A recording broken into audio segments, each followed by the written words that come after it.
is part 2 of my Q&A. It is in the afternoon, it's quiet here, no one's here but me. So I put on my lipstick, and today I have on some of the Revlon color stains. I bought them, probably about a year and a half ago, and this is in number 45, Romantic, I believe is the name of it. I just put a little Vaseline on my lips and then I put this over it.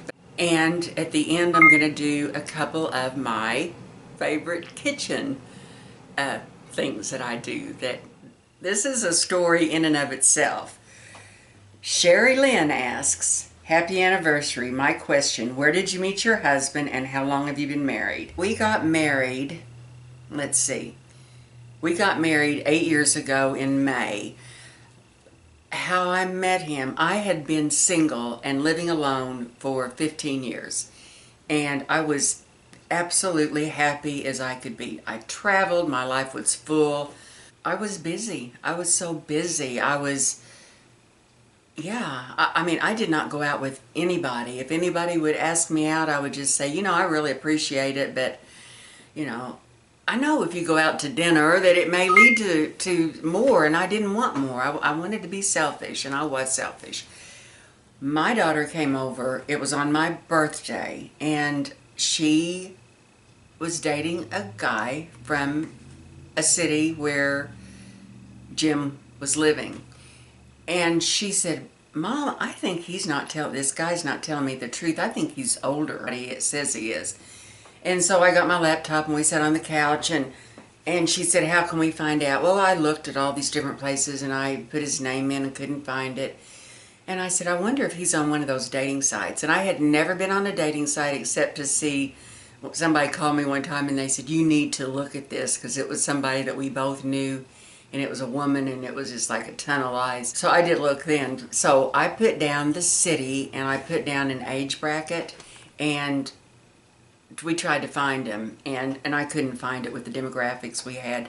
So after she left, this is also the city my son lives in. So after she left, I thought, I wonder what men are available out there. So I put in the age group I was interested in, seeing who was there. I was just being curious.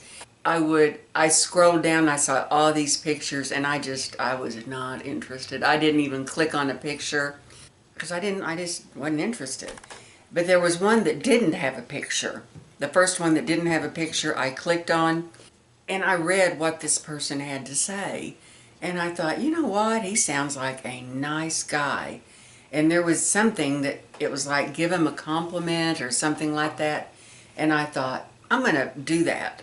So I did that. I would put my glass at the side. I was just getting ready to shut the lid on the computer. And there was like a ding. And it was Jim, and it was his name, and I didn't have any information on myself out there. There was nothing. The only thing that was out there was nothing. And he left his email address, and that was it. I did write the email address down, just out of curiosity. I started a new email account a few days later, thought I had it covered, and I'm not very good. So I just sent him an email, and I just said, I just wanted to tell you I was really impressed with what you had to say, and told him the situation.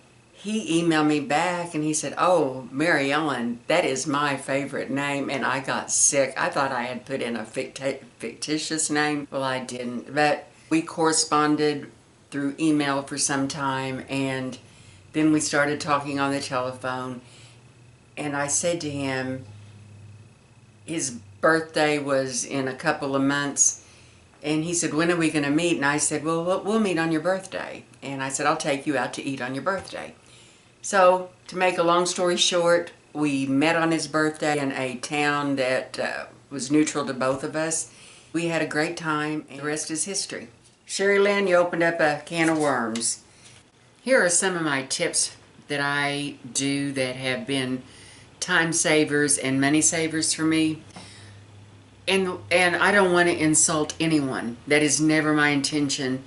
I like to buy the romaine hearts. And several things you can do to help them keep longer.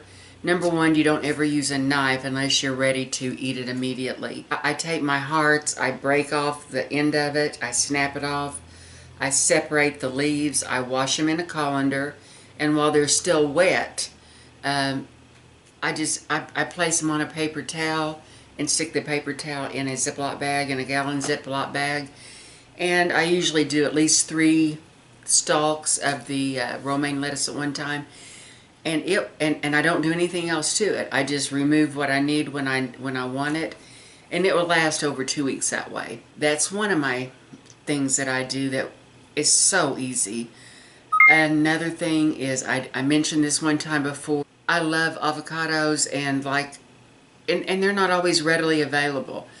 I buy them no matter how hard they are, leave them on my counter, check them a couple of times a day. The minute they become soft and they give, I put them in the refrigerator. They will keep for 2 weeks that way. That's another, I love avocado. And something else you guys all may do, I've done this for years. Tomatoes, when a tomato is ripe, I wash it, and if I'm not going to use it right away, I stick it in the freezer. And then when it's frozen hard, I stick it in a freezer bag, several of them. And when you're ready to use them, all you have to do is run them under hot water, and that peel just comes off. They're not good to slice, but they're perfect for sauces. They're perfect for stews. They're perfect for chili. There's so many things that I use them for. Sometimes I have tons of bags in the freezer. I will make tomato sauce, tomato juice, so that's something I do. I do the same thing with bell peppers. I wash them, I quarter them, I take the seeds out, and I stick them in the freezer, and I use them in omelets, in spaghetti sauce, in anything. I will even cut them up very small and put them in coleslaw, because I like the yellow, the red, the orange, and the green, and it's pretty. And so those are just some of my little kitchen tips. I don't have too many. If I think of something, I will let you know. It is all good. I appreciate you watching. I appreciate these, and appreciate the comments, and thank you, and you guys have a great day.